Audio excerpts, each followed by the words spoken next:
Hello， 大家好，皆さんこんにちは。今年2月，我们来到青森，本来打算来个充实的赏雪之旅，没想到却发生很多意料之外的事情。好冷哦，空气是冷的。我们，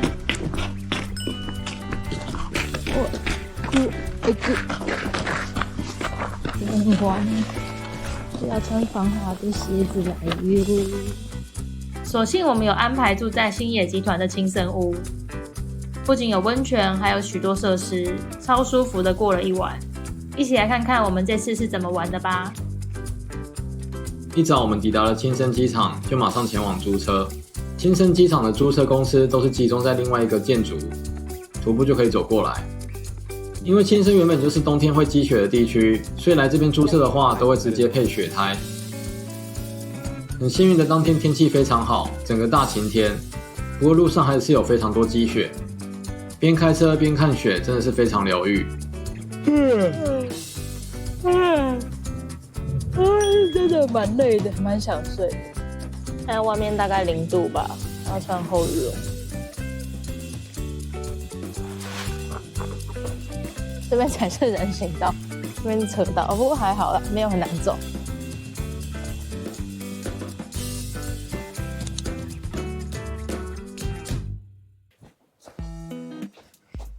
很多人不知道穿什么鞋子，然后也会问说要不要带冰爪，还蛮多人会问这种类似这样的问题。其实我自己觉得是不用带冰爪，因为冰爪就还要在那边就是装拆，超麻烦的。穿防滑比较好的鞋子，看一下鞋底，其实 Timberland 就很不错，类似这样子的。这边都有结冻了。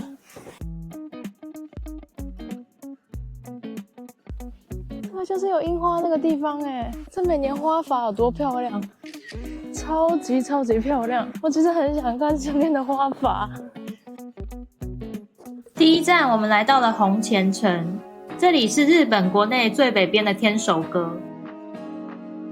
红前城的樱花和红叶都非常的有名，不过很可惜的，天守阁正在整修，预计要到2027年才有机会完工，但也因此留下了一个再来青森玩的理由。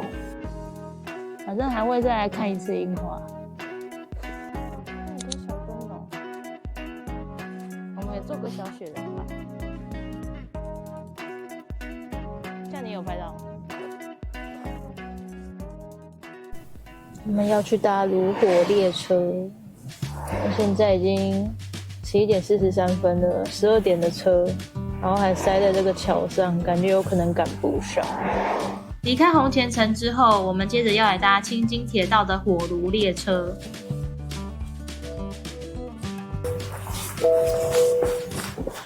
还剩10分钟，看看到这边。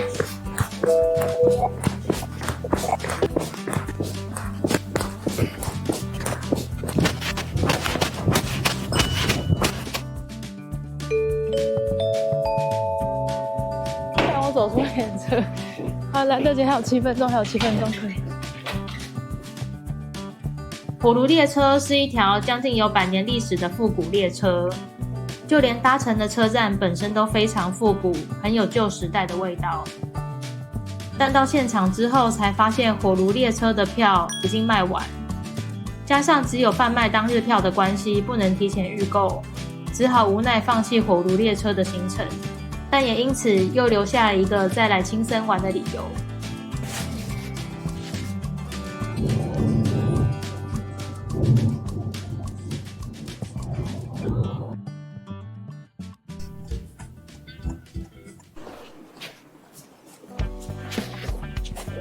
虽然没有搭上火炉列车，但我们紧接着来到青森市，好好吃顿海鲜大餐。青森最有名的海鲜冻就是 Noke 冻，它是一个可以自己选食材的海鲜冻。这里一个一个券就可以换东西吃，然后就再饭这样子。我们先去拿饭吗？挑选的方式还蛮特别的。一开始先在入口处买餐券，以后再用这些餐券去换喜欢的食材，包含白饭和味噌汤在内，都是用餐券去兑换。餐券一整张是2000元，分成12角张市场里面的摊位都会注明每一样食材需要多少餐券才可以换到。做玻璃，基本的食材都是1张可以换到2片，高级一点的食材就是1张1片，甚至2张1片。但其实喜好蛮像的。然后呢，它有味噌汤，味噌汤也是1张券1个，可是它这边也有就是螃蟹的味噌汤，卡尼基。这一间很贵，它里面其实大家都可以选，就这一间大家都要排队。大饼，然后我们选了一个，它里面最贵的食材是这一个欧头咯，这个话就要2张券，然后只有1片而已。絶対美味しい。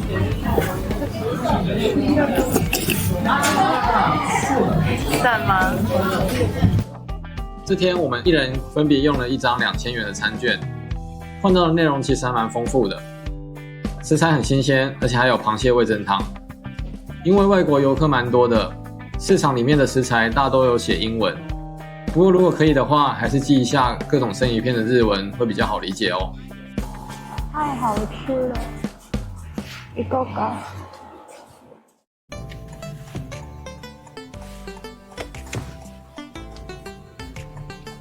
狗狗。吃饱饭之后，我们就来到这次的重点行程青野集团的温泉旅馆青森屋。すごい。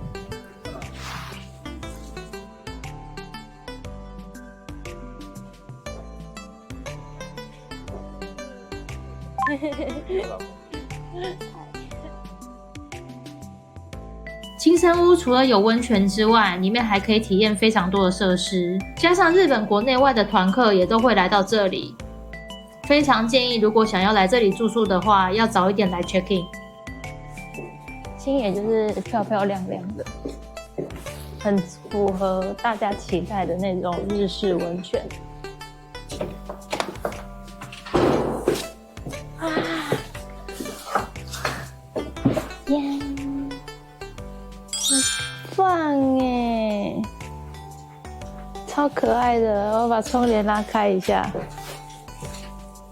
这个光好美哦，好像还没开灯呢，那个灯开一下好。它里面都是铺榻榻米的，前半段是床，后半段是客厅，然后出去就有一个很漂亮的窗。房间的感觉给人就是很日式、很传统又结合现代的感觉。地板是榻榻米，然后其他基本上都是这种木造的感觉，就让人是一个很舒服的空间。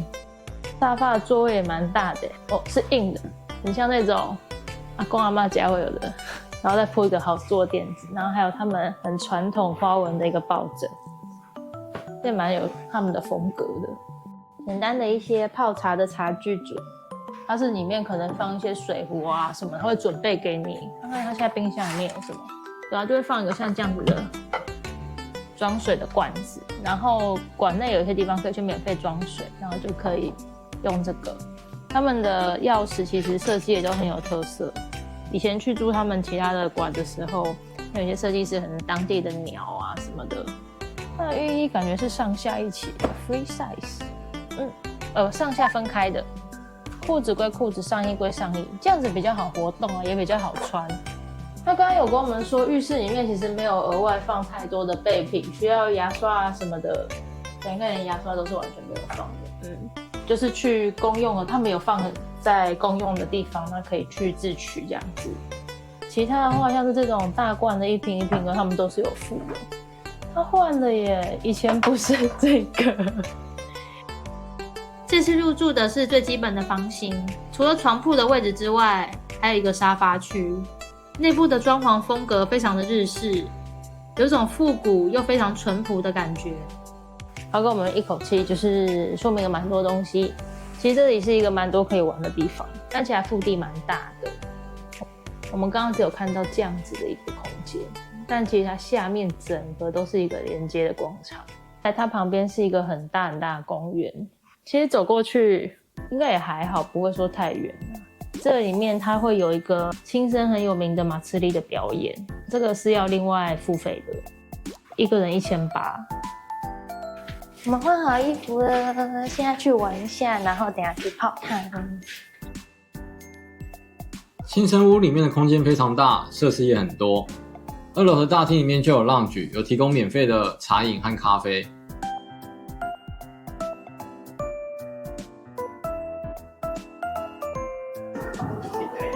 大家看现在人有多少 ？Oh my god！ 人好大的。而大多数的设施都是集中在1楼广场，这里连通青森屋的本馆、东馆和西馆。设计的感觉有点像是夏日的庙会祭典，有居酒屋、伴手礼店、温泉设施、按摩区、游戏区、免费苹果汁和表演中心。苹果就只在那里了。哦，然后苹果就是いただきます。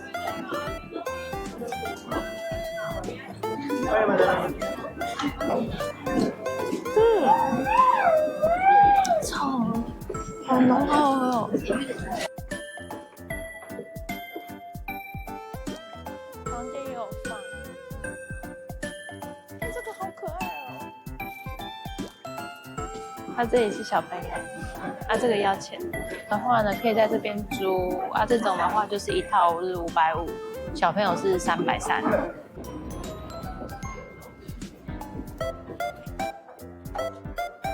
趁着人不多的时候，我们先去泡了青森屋的温泉。不管是露天的浴池还是室内的部分，洗澡区整个空间都非常大。我的皮肤现在摸起来都好呲溜，它比较碱性的。因为我们来的时候就觉得他们游客很多嘛，而且其实团客好几组，但是因为它很大，它非常大，然后内汤、外汤、三温暖都有，它外汤超大的。很青森特色的一些摆饰，我觉得在里面泡汤的体验，整个感觉是还蛮不错的。青森屋的晚餐是以自助餐的方式提供，餐点的内容非常的丰富，不管是海鲜、生鱼片、寿司、牛排、天妇罗，通通都有。整个吃下来超级饱，超级满足。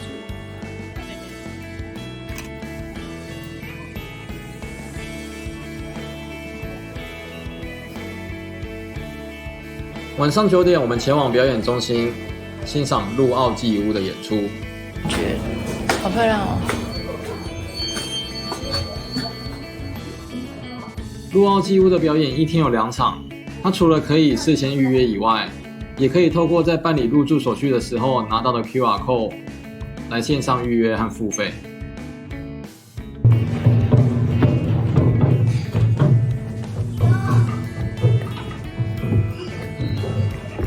就跟看电影一样，会场。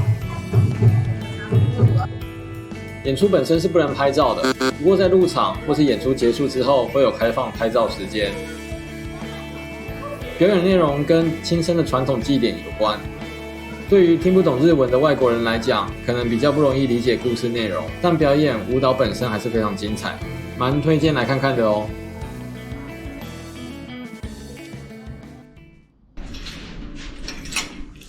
早安。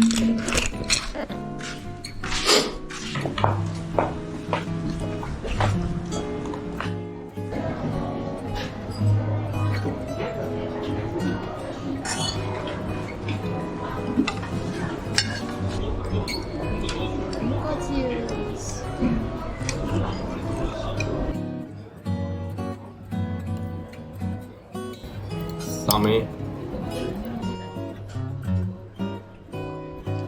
哇，这边还都是樱花其他的季节来应该也不错。这真的是冰块这是最滑的。吃完早餐之后，我们来到青森屋旁边的公园，这里有竹汤，还有雪灯笼，晚上的时候也会点灯。湖面上都结了一层薄冰，虽然天气非常冷，但如果在这里泡个竹汤，感觉还不错。原本我们打算离开青森屋之后，要去八甲田山上看树冰，但没想到这天因为风太大，缆车竟然暂停运行，只好再留下了一个下次来青森玩的理由。慢慢进入奥入濑溪流。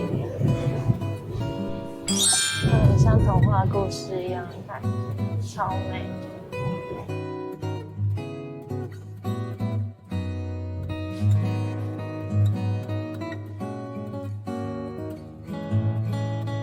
青森另外一个有名的景点就是奥入濑溪流。虽然奥入濑溪流是以夏秋天的景色出名，不过冬天的景色也是蛮漂亮的。虽然冬天来的时候没有办法在溪流步道上健行，但还是可以看到壮观的雪景。寸步难行啊！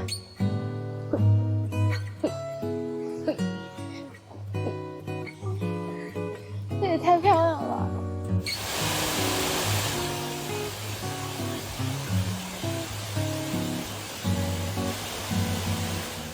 有些比较小的瀑布已经结冻，旁边有很多冰柱。地上的积雪虽然非常厚，但天气还算不错，当下并没有下雪。沿着前面游客走过的路慢慢走，还是可以看到一些蛮漂亮的景色。这个一定会滑倒。嘿，嘿，嘿，嘿。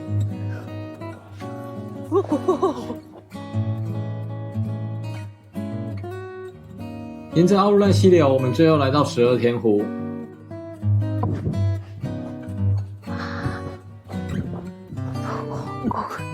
これで徒歩5分は無理。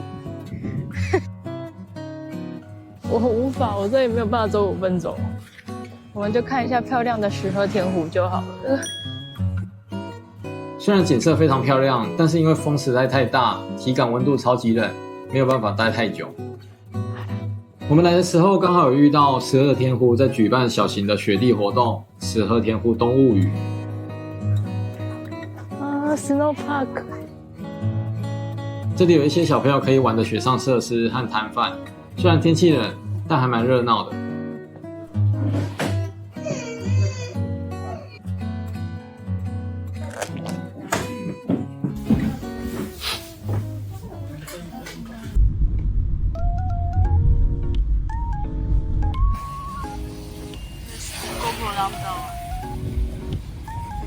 简单的吃过午餐之后，我们回到了青森市。前一晚在青森屋看完表演之后，就决定要来到睡魔之家看看。我们还在那边说别人车子脏，我们更脏。家人还蛮推荐的一个景点，而且大家的口气公民评论都还蛮不错的，想说来看看好了。这里是一个睡魔祭的博物馆，除了可以看到很多睡魔灯笼作品之外，也可以更了解它的文化背景。你可以设计你自己啊，试试看。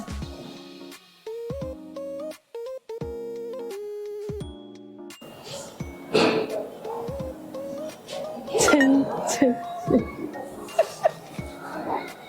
睡魔祭一般都是在8月上旬举办，光是想象有非常多的睡魔灯笼一起出现，就觉得会非常精彩，又是一个要再来青森玩的理由咯。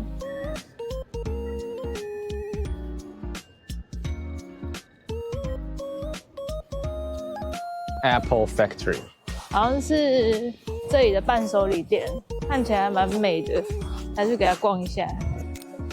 离开睡魔之家后，最后一站我们来到旁边的 A Factory。苹果加蜂蜜，变成好吃的咖喱。像这个是苹果酱油。虽然它是一间伴手礼店，但里面也有一些餐厅和咖啡厅。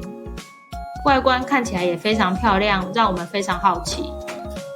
青森的苹果实在太有名，在这里可以买到各种苹果相关的伴手礼，也可以吃到苹果的冰淇淋，还有现烤的苹果派。这间苹果派真的是大推，超级好吃。虽然这次的青森之旅留下了很多遗憾，但也让我们发现到青森可以玩的地方真的是很多。加上现在台湾也有直飞，想和北海道一起玩的话，也有海底隧道连通，有机会的话非常推荐可以来青森走走哦。那么今天的影片就先到这边，下次再见咯，拜拜。19